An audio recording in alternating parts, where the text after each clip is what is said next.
안녕하세요. 책 읽어주는 편안한 엄마입니다. 오늘은 프랑스의 소설가이자 비평가인 앙드레 지드의 좁은 문 중에서 첫 번째 장을 읽어드리려고 합니다. 앙드레 지드는 1869년 11월 22일 파리 대학교 법률 교수인 아버지와 부유한 노르만 가문 출신의 어머니 사이에서 태어났습니다.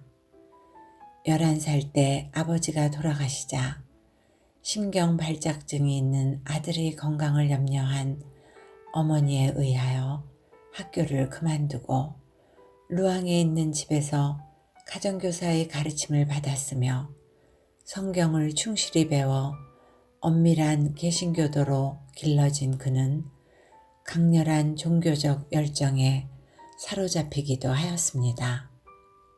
외숙모의 난잡한 생활에 고통받아 하던 외사촌 누이 마들렌 롱도에게 처음으로 사랑을 느낀 것도 이 시절이었습니다. 1889년 바갈로레아 시험을 마친 후 그는 일생을 글을 쓰고 음악을 듣고 여행을 하기로 마음먹었고 1891년 처녀작 앙드레 walter의 수첩을 발표하였습니다. 1893년 북아프리카로 떠난 여행에서 첫 동성애 경험을 하게 되고 모든 도덕적, 종교적 구속과 금기로부터의 해방감을 체험하게 됩니다. 1895년 사촌 누이 마들렌 롱도와 결혼하였으나 오직 정신적인 관계에 국한된 금욕적 부부 생활이었습니다. 1909년 친구들과 함께 라 누벨 루비 프랑세스를 창간했으며 창간 후부터 좁은 문을 연재하기 시작했습니다. 이 잡지는 20세기 프랑스 문학의 중흥에 기여한 수많은 작가들을 세상에 알리는 중심적인 역할을 하였습니다. 1947년 좁은 문으로 노벨상을 수상하였으며 이 작품은 작가의 삶의 내용이 그대로 담겨있는 작품이라고 할 수 있습니다. 해원 출판사 출판 이정 옮김 지은이 앙드레 지드 좁은 문 나 아닌 다른 사람들이라면 이 이야기로 한 권의 책을 꾸며낼 수도 있을 것이지만 나는 내가 여기서 말하려는 것을 스스로 체험하기 위하여 내 온 힘과 정신을 기울인 까닭에 기력이 모두 소모되어 버렸다.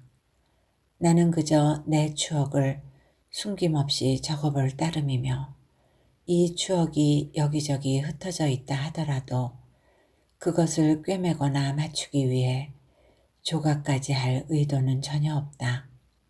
그러한 노력은 내가 추억을 이야기함으로써 얻으려는 마지막 즐거움마저 앗아갈 것이기 때문이다. 아버지가 돌아가신 것은 내가 12살도 채 되기 전이었다. 아버지가 의사로 계시던 르아브르에 더 이상 머물러 있을 아무 이유도 없게 되자 어머니는 파리로 가면 내가 학업에 더 열중하리라는 생각에서 이사할 결심을 하셨다. 어머니는 릭상브르 공원 근처에 조그마한 아파트를 세내어 그곳에서 우리는 미스 애시버튼과 같이 살게 되었다. 혈혈단신의 미스 플로라 애시버튼은 처음에는 어머니의 가정교사였다가 이어 말벗이 되더니 곧 친한 친구가 되어버렸다. 나는 두 분 모두 부드럽고도 쓸쓸한 표정에 늘 상복을 입고 있던 것만 기억되는 이 두 여인 곁에서 자랐다. 아버지가 돌아가신 지 퍽 오랜 뒤라고 생각되는 어느 날 아침, 어머니가 모자에 검은 리본 대신 연보라색 리본을 달고 있는 것을 보고 나는 소리쳤다. 엄마, 그 빛깔은 엄마에게 정말 어울리지 않아. 다음 날 어머니는 다시 검은 리본을 달았다. 나는 건강이 좋지 못한 편이었다. 피로해질까 늘 마음 쓰던 어머니와 미스 애시버튼의 염려에도 내가 게을러지지 않은 것은 정말 공부에 취미가 있었기 때문이었다. 초여름부터 두 여인은 나를 위해 파리를 떠날 때가 되었으며 도해지에서는 얼굴빛만 창백해질 뿐이라고 생각했다. 해마다 여름이면 비콜랭 삼촌이 맞아주는 르하브르 근처 퐁그스 마르를 향해 우리는 출발했다. 그다지 크지도 아름답지도 않은 노르망디 지방의 다른 정원들과 별다른 특징이 없는 정원 안에 있는 하얀 3층의 비콜랭 삼촌의 집은 18세기풍의 그 흔한 별장들과 비슷했다. 정원의 정면 동쪽을 향해 20개의 남짓한 창이 열려 있고 뒤쪽에도 그만큼의 창이 달려 있었고 양쪽으론 창이 없었다. 창에는 작은 창유리들이 끼워져 있었는데 요즘 갈아 낀 몇 개의 유리는 너무도 투명하여 그 주변의 것들은 푸르고 어두워 보인다. 어떤 창유리에는 집안 식구들이 거품이라 부르는 흠이 있어 그리로 내다보면 나무는 뒤틀려 보이고 그 앞을 지나가는 우편 배달부는 갑자기 혹이 달리기도 한다. 긴 네모꼴의 이 정원은 담으로 둘러싸여 있다. 담 한쪽은 나무 그늘이 지는 널찍한 잔디밭을 이루고 모래와 자갈이 깔린 작은 길이 이 잔디밭을 에워싸고 있다. 이쪽에서는 담이 낮아져서 정원을 둘러싸고 있는 농가의 뜰이 보이는데 너도 밤나무를 심은 길이 이 고장 특유의 방식대로 이 농장의 뜰을 구분하고 있다. 집 뒤쪽 서편의 정원은 더욱 활짝 트여 있다. 남쪽 과수 울타리 앞의 꽃이 만발한 좁은 길은 포르투갈산 월계수의 두터운 장막과 몇 그루 나무가 바닷바람을 막아준다. 북쪽의 담을 따라 뻗어나간 또 하나의 오솔길은 나뭇가지 밑으로 사라진다. 내 사촌 누이들은 그것을 어두운 길이라 불렀고 저녁놀이 지면 거기로 나가길 주저했다. 이 두 갈림길은 채소밭에 닿아 있고 이 채소밭은 정원에서 몇 층계 더 내려간 아래쪽 정원과 붙어 있다. 그리고 채소밭 안쪽에는 조그만 비밀문이 나 있는데 그 흙담 건너편에 벌채림이 있고 너도 밤나무가 늘어선 길이 좌우 양쪽에서 그곳에 이르고 있다. 서쪽의 현관 층계에서는 이 숲 너머로 정원이 보이고 그 고원을 뒤덮은 수확한 농작물을 바라볼 수 있다. 지평선 그리 멀지 않은 곳에 조그마한 마을의 교회당이 있고 해질녘 바람이 잔잔할 때면 몇몇 집에서 피어오르는 연기가 보인다. 여름철 아름다운 석양역이면 저녁 식사 후 우리는 아래 정원으로 내려갔다. 우리는 그 작은 비밀문을 통해 어느 정도 주변의 경치를 바라볼 수 있는 길가의 벤치까지 갔다. 그곳 폐광된 이회암 채굴터의 오막집 지붕 가까이 놓인 벤치에 삼촌, 어머니, 미스 애시버튼이 나란히 앉았다. 우리 맞은편에 있는 조그마한 계곡은 한박 안개에 잠기고 그 너머 숲 위의 하늘은 금빛으로 물들었다. 땅거미가 진 뒤에도 우리는 늦도록 정원에서 시간을 보내곤 했다. 우리가 다시 집에 돌아오면 우리와는 거의 밖에 나가지 않는 아주머니가 응접실에 있었다. 우리 아이들에게는 그것으로 저녁 시간이 끝나는 것이지만 밤이 이슥해서 어른들이 올라오는 발소리가 들릴 때까지 각기 자기 방에서 책을 읽었다. 정원에서 보내는 외의 시간을 우리는 대부분 책상을 마련해 놓은 삼촌의 서재 자습실에서 보냈다. 사촌 동생 로베르와 나는 나란히 앉아 공부했고 뒤에서는 줄리에트와 알리사가 공부를 했다. 알리사는 나보다 2살 위였고 줄리에트는 1살 아래였으며 로베르는 넷 중 가장 나이가 어렸다. 내가 여기서 쓰려 하는 것은 어린 시절의 여러 가지 추억이 아니라 다만 이 이야기와 연관 있는 부분만이다. 이 이야기의 시작은 틀림없이 아버지가 돌아가신 그 해다. 아마도 내 감수성이 아버지가 돌아가신 것, 또한 자신의 슬픔은 아니더라도 적어도 어머니의 슬픔을 보는 것으로 지나치게 자극을 받은 나머지 새로운 감정을 일으켰던 탓인지 나는 상당히 조숙한 편이었다. 그해 퐁그즈마르에 다시 왔을 때 줄리에트와 로베르는 아주 어려 보였지만 그와 반대로 알리사를 대하자 문득 우리 둘은 이제 어린아이들이 아니라는 것을 깨달았다. 그렇다. 그것은 아버지가 돌아가신 해다. 우리가 도착한 직후 미스 애시버튼과 어머니가 주고받은 대화가 내 기억을 확인해주고 있다. 나는 어머니와 애시버튼이 이야기하고 있던 방에 불쑥 들어갔었다. 외숙모에 관한 이야기였다. 어머니는 외숙모가 상복을 입지 않았다고 설사 입었다 하더라도 금방 바꿔 입고 말았을 것이라고 화를 내고 있었다.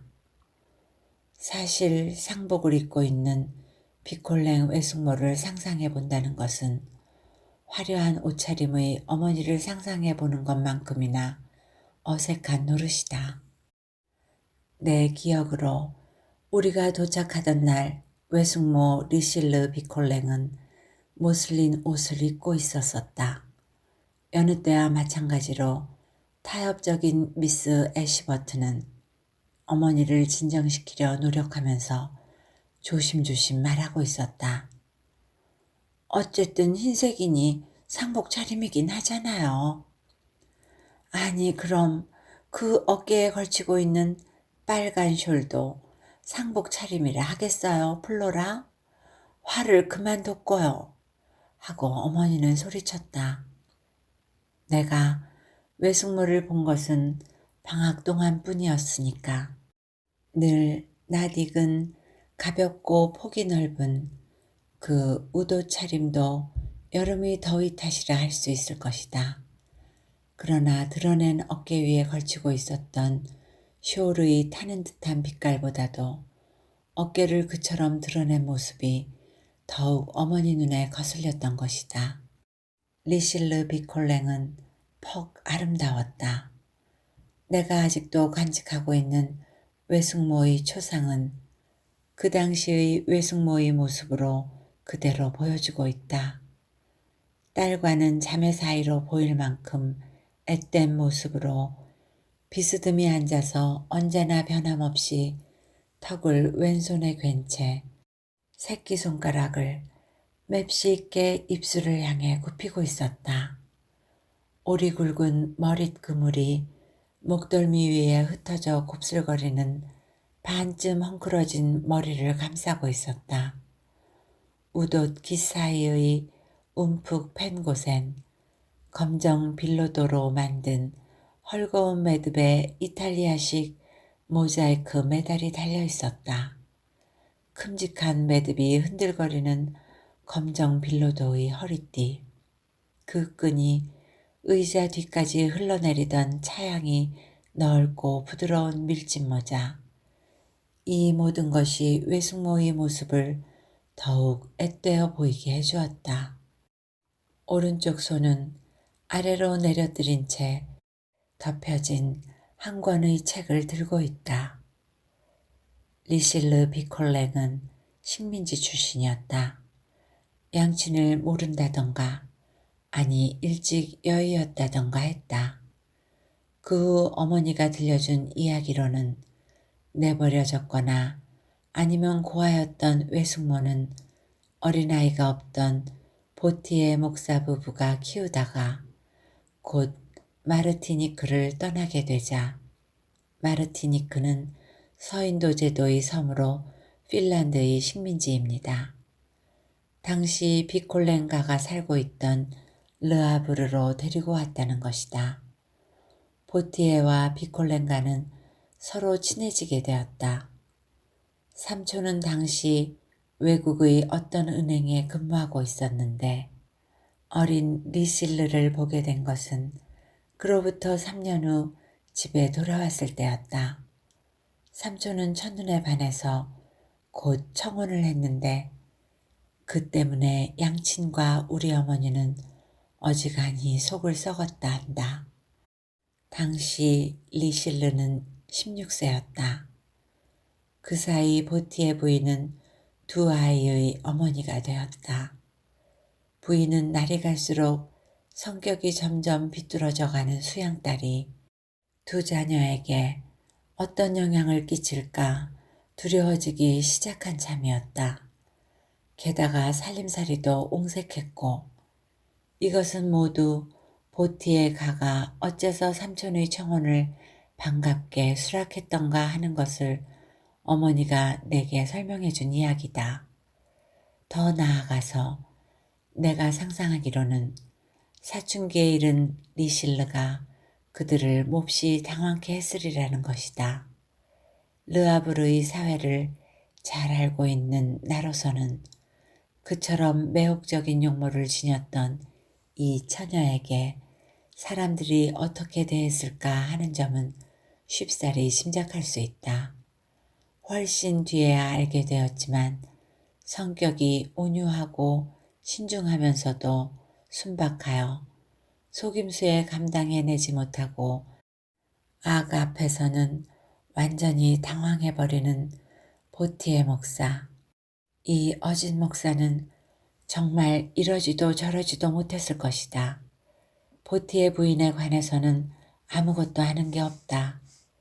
부인은 넷째 아들, 나와 같은 또래로 후에 내 친구가 된 아이를 낳자 세상을 떠나고 말았던 것이다. 리실르 비콜랭은 우리 생활에 별로 참여하지 않았다. 점심 식사가 끝난 후에야 겨우 자기 방에서 내려오는 것이었다.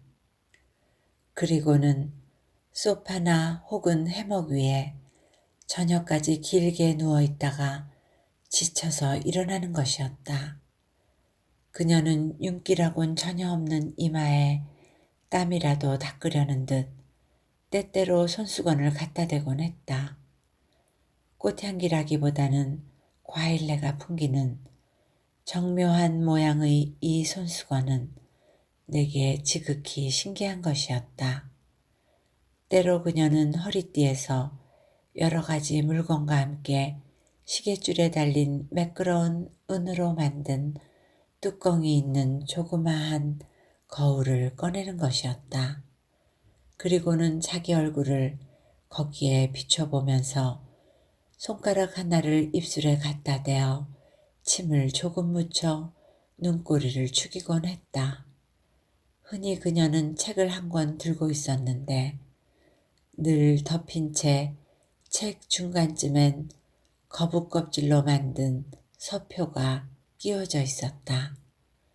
사람이 다가가도 여전히 공상에 잠긴 채 누구에게도 시선을 돌리지 않았다. 때로는 그 힘없이 나른해진 손에서, 소파의 팔걸이에서, 혹은 치마폭의 주름 사이에서 손수건이나 책, 혹은 무슨 꽃이나 서표가 떨어지는 것이었다. 어느 날 그 책을 주어 이건 어릴 때 추억이다. 그것이 시집인 것을 보고 나는 얼굴을 붉힌 적이 있다. 저녁 식사가 끝나면 리실르 비콜랭은 우리가 있는 탁자로 가까이 오지 않고 피아노 앞에 앉아 쇼팽의 느린 마주르카를 치곤 했다. 때로 박자가 틀리면 어느 한 음만을 누른 채 움직이지 않고 앉아 있었다. 외숙모를 보면 나는 언제나 까닭 모를 어색한 기분, 일종의 감탄과 두려움이 뒤섞인 그러한 느낌을 받았다. 무의식적인 어떤 본능이 외숙모를 경계하도록 했는지 모른다. 게다가 나는 외숙모가 플로라 애시버튼과 어머니를 경멸하고 있으며 어머니 역시 그녀를 좋아하지 않고 있다는 사실을 알고 있다. 리실르 비콜랭 외숙모님, 나는 이제 당신을 탓하고 싶지도 않으며 또 외숙모가 많은 잘못을 저지른 사실도 잊고 싶은 심정입니다. 적어도 노여움 없이 당신에 대해 이야기하렵니다. 그해 여름의 어느 날, 혹은 그 이듬해였는지도 모른다. 언제나 비슷한 배경 속에서 내 기억은 가끔 뒤섞인다. 책을 한 권 찾으러 응접실로 들어갔다. 외숙모가 거기에 있었다. 나는 곧 뒤돌아 나오려고 했다. 여느 때는 나를 거들떠보지도 않던 외숙모가 나를 불렀다. 제롬, 왜 그렇게 급히 나가니? 내가 무섭니? 가슴은 두근거리며 나는 그녀 곁으로 다가갔다. 나는 애써 미소 짓고 손을 내밀었다. 그때 그녀는 한 손으로 내 손을 잡고 다른 한 손으로 내 얼굴을 어루만졌다. 너희 어머니는 어쩌면 이렇게 흉하게 옷을 입히니 가엾어라. 그때 나는 넓은 컬러의 세일러복을 입고 있었는데 외숙모는 그것을 매만지기 시작했다. 세일러복의 컬러는 좀 더 젖혀 입는 거야. 내 옷의 단추를 하나 풀면서 그녀가 말했다. 자, 봐라. 더 낫지 않니? 그리고는 그 작은 거울을 꺼내더니 자기 얼굴에 내 얼굴을 끌어당기고 드러낸 팔로 내 목을 휘감고 반쯤 벌려진 내 옷 속으로 자기 손을 집어넣고는 웃으며 간지럽지 않느냐고 물으면서 자꾸만 더 속으로 손을 밀어넣었다. 내가 너무 놀라 펄쩍 뛰어 일어나는 바람에 그만 세일러복이 찢어지고 말았다. 얼굴이 홍당무가 된 채 아유 이런 바보 하고 외숙모가 소리치는 동안 나는 도망쳤다. 그리고는 정원으로 달려가 채소밭 귀퉁이에 있는 조그마한 빗물통에 손수건을 죽여 이마에 대고 뺨과 목, 그녀가 손댄 곳은 어디나 닦고 문질렀다. 때때로 리실르 비콜랭은 발작을 일으키곤 하였다. 발작은 불시에 일어나 집안을 소란케 하였다. 미스 애시버튼은 부랴부랴 아이들을 데리고 가 돌봐주었지만 침실이나 응접실에서 나오는 무서운 고함 소리를 들리지 않게 막을 수는 없었다. 삼촌이 반 미치광이가 되어 수건이나 화장수나 에테르를 가지러 복도를 뛰어가는 소리가 들렸다.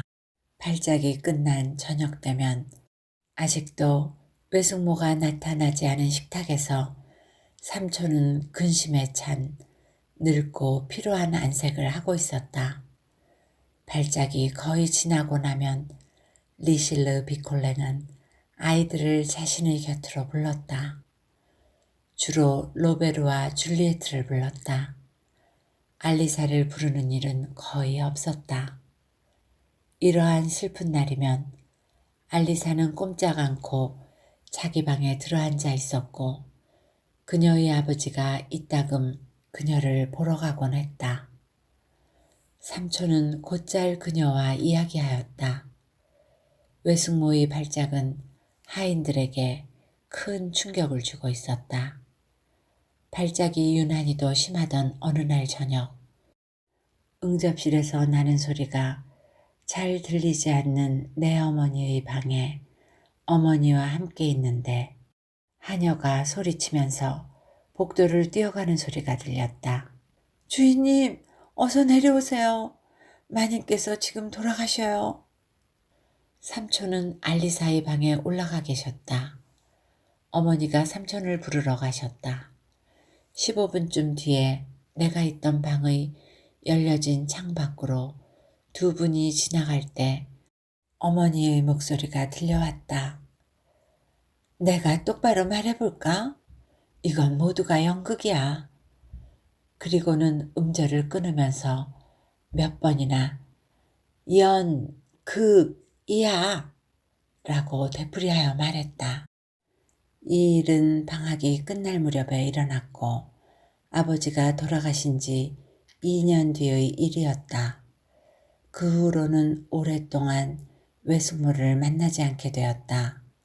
그러나 우리 집안을 뒤엎은 슬픈 사건을 이야기하기 전에 또한 그 사건의 결말에 조금 앞서 그때까지도 리실르 비콜랭에 대해 내가 느끼고 있었던 복잡하고도 막연한 감정을 그야말로 증오심으로 바꿔놓은 사건을 이야기하기 전에 내 사촌 누이에 대해서 이야기할 때가 되었다.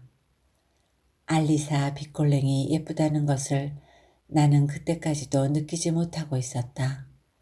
내가 그녀에게 이끌렸던 것은 단순한 아름다움의 매력보다는 다른 어떤 매력 때문이었다. 물론 그녀는 자기 어머니를 많이 닮았다. 그러나 그녀의 눈길이 주는 표정이 그녀의 어머니와는 너무도 달랐기 때문에 서로 닮았다는 사실을 훨씬 뒤에야 알게 되었다. 나는 지금 그녀의 얼굴을 그리지 못하겠다. 얼굴의 윤곽뿐 아니라 눈동자의 빛마저도 이제는 기억에 희미하다. 단지 지금 생각나는 것은 그 무렵에 벌써 슬픔이 깃든 듯한 미소진 표정과 눈과는 아주 멀리 떨어져 있는 커다란 곡선으로 된 눈썹의 선뿐이다. 나는 그러한 눈썹을 어디서고 본 적이 없다. 오직 단테 시대의 피렌체 조각상에서 보았을 뿐이다. 그래서 어릴 때의 베아트리체도 그처럼 커다란 곡선으로 된 눈썹을 가지고 있었으리라 상상된다. 이 눈썹은 그녀의 눈길과 그녀의 몸 전체에 근심과 신뢰가 동시에 섞인 질문의 표정, 그렇다. 열정적인 질문의 표정을 주었다. 그녀에게 있어서는 모든 것이 질문이요. 기다림이었다. 이 질문이 어떻게 나를 사로잡았으며 나의 생애를 결정짓게 되었는가를 이제부터 이야기하겠다. 그러나 보는 이에 따라서는 줄리에트가 더 예뻐 보였을 것이다. 기쁨과 건강이 그녀에게서 그 빛을 발하고 있었다. 그러나 그녀의 미는 언니의 우아한 미와 비교할 때 어쩐지 외형적이고 누구에게나 한눈에 드러나는 것 같았다. 사촌동생 로베르는 별다른 특징이 없는 아이였다. 단지 내 나이 또래의 아이였을 뿐이다. 나는 줄리에트나 로베르하고 같이 놀았고 알리사와는 늘 이야기만 했다. 알리사는 우리들 놀이에 끼는 일이 없었다. 아무리 먼 과거로 되돌아가도 내 눈에 그려지는 알리사는 언제나 진지하고 부드러운 미소를 띤 채 명상에 잠겨있는 모습이다. 우리는 무슨 이야기를 했던가? 어린아이 둘이서 무슨 이야기를 할 수 있었을까? 이제 나는 곧 그것을 이야기하겠다. 그러나 그보다도 먼저 다시는 외숙모의 이야기가 나오지 않도록 외숙모의 이야기를 끝맺을 생각이다. 아버지가 돌아가신 지 2년 뒤 어머니와 나는 부활절 방학을 보내려고 르하브르에 갔다. 시내에서 퍽 비좁게 사는 삼촌 댁을 피해 한결 집이 넓은 이모 댁에서 지냈다. 내가 좀처럼 만날 기회가 없었던 플랑티의 이모는 여러 해 전에 과부가 되셨다. 나보다 훨씬 나이도 많고 성격도 나와는 판이한 이모의 아이들을 나는 겨우 얼굴이나 알 정도였다. 르하브르에서 사람들이 플랑티의 댁이라고 부르는 그 집은 시내가 아니라 산마루라고 불리는 시내가 내려다 보이는 언덕배기 중턱에 있었다. 비콜랭 삼촌 집은 상가 근처에 있었는데 가파른 언덕길로 이 두 집을 순식간에 오갈 수 있는 거리였다. 나는 하루에도 몇 차례씩 이 길을 오르내렸다. 그날 나는 삼촌 댁에서 점심을 먹었다. 식사가 끝나고 얼마 안 있어 삼촌은 곧 외출했다. 나는 삼촌을 따라 사무실까지 갔다가 어머니를 찾아 플랑티의 이모 댁으로 갔다. 어머니는 이모와 함께 외출해서 저녁 식사 때나 돌아오실 거라고 했다. 곧 나는 다시 시내로 나왔다. 이 시내에서 마음껏 산보할 기회를 그때까진 별로 갖지 못했었다. 나는 부두로 내려갔다. 바다의 안개로 뒤덮인 이 부두는 우울해 보였다. 나는 한두 시간 이 부둣가를 헤매다녔다. 문득 방금 만나고 온 알리사를 찾아가 놀래주고 싶은 생각이 들었다. 나는 다름칠 쳐서 시내를 지나 삼촌네의 초인종을 눌렀다. 이미 나는 층계 위를 뛰어오르고 있었다. 대문을 연 하녀가 나를 가로막았다. 올라가지 마세요. 제롬 도련님, 올라가지 마세요. 마님께서 발작이 나셨어요. 그러나 나는 그대로 지나쳐 올라갔다. 외숙모를 보러 온 것은 아니니까. 알리사의 방은 4층에 있었고 2층에는 응접실과 식당이 있고 3층에는 외숙모 방이 있는데 그곳에서 말소리가 흘러나오고 있었다. 방문이 열려 있었는데 그 앞을 지나가야만 했다. 한 줄기 불빛이 흘러나와 층계 쪽을 꺾어 비추고 있었다. 들키지 않을까 조마조마하여 나는 잠시 주저하다가 몸을 숨긴 채 다음과 같은 광경을 보고 아연했다. 커튼이 내려지긴 했지만 두 개의 가지 달린 촛대에 꽂힌 촛불이 화려한 불빛을 뿌리고 있는 방 한가운데 외숙모가 소파에 누워있고 그 발 밑에는 로베르와 줄리에트가 있었다. 외숙모 뒤에는 중위 복장을 한 낯선 청년이 있었다. 이 두 어린아이가 그 자리에 있었던 것은 지금 생각해보면 망측한 일이지만 당시 나의 순진한 생각으로 오히려 그것이 안심되었었다. 맑고 부드러운 목소리로 비콜랭, 비콜랭, 내게 양 한 마리가 있다면 꼭 비콜랭이라 이름 붙여줄 거예요. 하고 되풀이하는 이 낯선 사나이를 두 아이들은 웃으며 바라보고 있었다. 외숙모는 깔깔대고 웃었다. 외숙모가 그 젊은 사나이에게 담배를 한 대 내밀자 그는 불을 붙여줬고 외숙모는 몇 모금 빠는 것이었다. 담배가 바닥에 떨어졌다. 그러자 사나이는 그 담배를 주우러 달려오다가 숄에 발이 걸린 척하면서 외숙모 앞에서 무릎을 꿇는 것이었다. 이 우스꽝스러운 연극 덕분에 나는 들키지 않고 지나갈 수 있었다. 나는 알리사의 방문 앞에 섰다. 잠시 나는 그대로 기다리고 있었다. 웃음소리와 떠드는 소리가 아래층에서 들려오고 있었다. 아마도 그 소리가 내 노크하는 소리를 덮어버렸는지 대답이 없었다. 문을 밀어보니 조용히 열렸다. 방 안은 벌써 어둠이 깃들어 알리사를 한눈에 찾아낼 수가 없었다. 그녀는 저무는 햇살이 스며드는 창문을 등진 채 침대 머리에 무릎을 꿇고 있었다. 내가 가까이 다가가자 그녀는 여전히 앉은 채 고개를 돌리고는 속삭였다. 아, 제롬, 왜 돌아왔니? 나는 키스를 하려고 몸을 굽혔다. 그녀의 얼굴은 눈물로 젖어 있었다. 이 순간이 나의 생애를 결정지었다. 지금도 그 순간을 회상해보면 마음이 아프다. 물론 나로서는 알리사의 슬픔의 동기를 어렴풋이 짐작할 뿐이었다. 그러나 나는 그러한 슬픔이 팔딱거리는 이 조그마한 영혼, 흐느낌으로 온통 흔들리는 이 연약한 육신에 대해서는 너무도 심한 것이라는 사실을 뼈저리게 느꼈다. 나는 여전히 무릎을 꿇고 있는 그녀 곁에 서 있었다. 나는 내 마음속에 솟아오르는 이 새로운 격정을 무엇이라 표현해야 할지 몰랐다.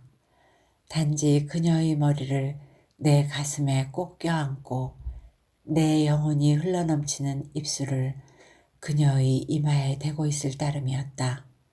사랑과 연민, 그리고 감격, 희생감, 정성이 뒤얽힌 걷잡을 수 없는 감정에 도취되어 나는 내 힘껏 하느님을 불렀고 이제는 내 삶의 목표가 공포와 악과 삶으로부터 이 소녀를 보호하는 것뿐이라 다짐하면서 스스로 내 몸을 바치기로 했다.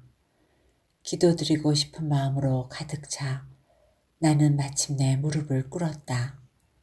나는 그녀를 내 몸으로 감싸주었다. 그녀가 속삭였다. 제롬, 들키지 않았어? 자, 빨리 가. 들키면 안 돼. 그러고는 좀 더 낮은 목소리로 속삭였다.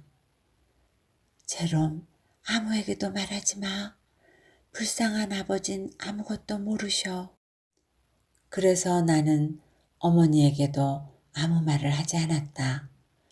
그러나 플랑트의 이모와 어머니와의 끊임없는 속삭임, 두 분의 뭔가 숨기는 듯한 안절부절 못하는 근심스러운 표정, 또 그들의 밀담하는 곳에 다가갈 때마다 얘야 저리 가서 놀아라 하면서 나를 멀리하던 일, 이런 모든 것으로서 나는 두 부인이 삼촌네의 비밀을 전혀 모르지는 않는다는 것을 짐작할 수 있었다.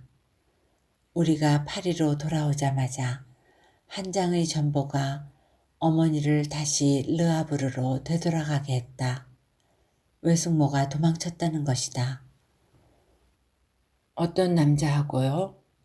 하고 나는 어머니가 나를 맡기고 간 미스 애시버튼에게 물었다. 얘야, 그것은 어머니께 여쭈어봐라. 난 뭐라 대답할 게 없다. 라고 이번 사건에 완전히 어리둥절해진 그녀가 대답했다. 이틀 후 그녀와 나는 어머니를 쫓아 떠났다. 그날은 토요일이었다. 이튿날 교회에서 사촌 누이들을 만나기로 되어 있었는데 그 생각만이 내 마음을 사로잡고 있었다. 어린 내 마음으로는 우리가 이런 장소에서 만나게 됨으로써 우리들의 재회가 신성시 된다는 것이 매우 대견스러웠던 것이다. 어쨌든 외숙모의 생각은 별로 하지 않았으며 어머니에게 묻지 않는 편이 좋으리라 생각했다. 그날 아침 작은 교회당에는 사람들이 별로 많지 않았다. 보티의 목사님은 아마도 의식적으로 좁은 문으로 들어가기를 힘쓰라는 그리스도의 말씀을 설교의 주제로 삼은 것 같았다. 알리사는 나보다 몇 줄 앞자리에 조금 비껴 앉아 있었기 때문에 그녀의 옆모습만 조금 보일 뿐이었다. 나는 그녀를 바라보는데 정신이 팔려 있었기 때문에 주의 깊게 듣고 있던 그 말씀도 그녀를 통해 듣는 듯 싶었다. 삼촌은 어머니 곁에 앉아 울고 있었다. 목사님은 먼저 전체 구절을 내리 읽었다. 좁은 문으로 들어가기를 힘쓰라. 멸망으로 인도하는 문은 크고 그 길이 넓어 그리로 들어가는 자가 많고 생명으로 인도하는 문은 좁고 그 길이 협착하여 찾는 이가 적음이니라. 그러고 나서 주제를 명백하게 분류하면서 목사님은 먼저 넓은 길에 대해 이야기했다. 나는 멍하니 정신이 나간 채 꿈속에서처럼 외숙모가 누워있던 방을 다시 그려보았다. 누워서 웃고 있는 외숙모가 보였고 번쩍이는 복장을 한 장교가 웃고 있는 것도 보였다. 웃음이나 기쁨 그 자체가 불쾌하고 모욕적인 것으로 생각되고 추악한 죄악의 과정인 것처럼 보였다. 그리로 들어가는 자가 많고 보티의 목사님은 계속했다. 그리고도 자세히 설명해 나갔다. 나는 웃고 떠들며 행렬을 이루어 앞으로 나가는 화려한 차림새의 사람들을 보았다. 그들과 발을 맞추어 한 걸음 한 걸음 나아가자면 알리사에게서 떨어져야 하기 때문에 나는 그런 행렬에 낄 수도 없고 또 끼고 싶은 생각도 없었다. 그러자 목사님은 인용문의 첫 구절을 되풀이했다. 나는 힘써 들어가야 할 그 좁은 문을 보았다. 잠겨있던 꿈속에서 나는 그 문을 흡사 아변기처럼 상상하고 나 자신이 그 사이로 애써 들어가며 말할 수 없는 그러나 하나님의 축복과 은총이 섞여 있는 그러한 고통을 느낀다고 생각했다. 그러자 이 문은 바로 알리사의 방문이 되는 것이었다. 나는 그리로 들어가려고 스스로를 억제하며 내 속에 이기심으로 남아있는 모든 것을 비워버리는 것이었다. 생명으로 인도하는 길은 협착하여 보티의 목사님은 계속했다. 그리고 모든 고난, 모든 슬픔 너머에 또 하나의 맑고 신비롭고 거룩한 기쁨, 내 영혼이 이미 갈망하기 시작한 다른 하나의 즐거움을 나는 상상하고 예감했다. 그 기쁨은 날카로우면서 부드러운 바이올린 선율과 같았고 또한 알리사의 마음이 녹아버리는 맹렬한 불꽃처럼 상상되었다. 우리는 다 같이 묵시록에 적혀있는 것 같은 흰 옷을 입고 손에 손을 잡고 꼭 같은 목표를 향해 앞으로 나아가는 것이었다. 이러한 어린아이의 갖가지 상상이 사람들의 미소를 자아낸들 어떠랴. 나는 그것을 꾸밈없이 이야기할 뿐이다. 때로 분명치 않은 점도 있겠지만 그건 단지 정확한 감정을 표현하기 위해 사용한 언어와 불완전한 비유 때문일 것이다. 이를 찾는 자 적음이니라 라고 보티의 목사님은 끝을 맺었다. 찾는 자 적음이니라. 나는 이를 찾는 자 중의 한 사람이 되리라. 설교가 끝날 무렵 내 마음은 너무나도 긴장되어 예배가 끝나자 나는 사촌 누이를 찾아보려고도 하지 않은 채 뛰어나왔다. 벅찬 마음으로 벌써부터 나의 결심을 나는 이미 결심한 바가 있었던 것이다. 시련에 던져보고 싶었으며 그녀를 멀리함으로써 더욱 그녀에게 가까이 다가가는 것이라 생각했기 때문이다. 이 준엄한 교훈은 의무를 받아들일 준비가 되어 있을 뿐 아니라 천성적으로 그 터전이 마련되어 있는 하나의 영혼을 발견하였으며, 또한 부모님이 보여주신 모범은 내 마음에서 싹트기 시작한 충동을 억눌러준 엄격한 규율과 결합되어 이 영혼을 덕으로 이끌어갔다. 자신을 억제하는 것이 남들이 방종하는 것만큼 내게는 자연스러웠고, 내가 굴종했던 이 엄한 규율도 혐오감을 주기는커녕 오히려 내 마음을 기쁘게 했다. 나는 행복 그 자체보다도 행복에 이르기 위한 무한한 노력을 미래에서 찾았으며 이미 행복과 덕을 혼돈하고 있었다. 물론 14살 된 소년으로서 막연히 기다리는 상태였다.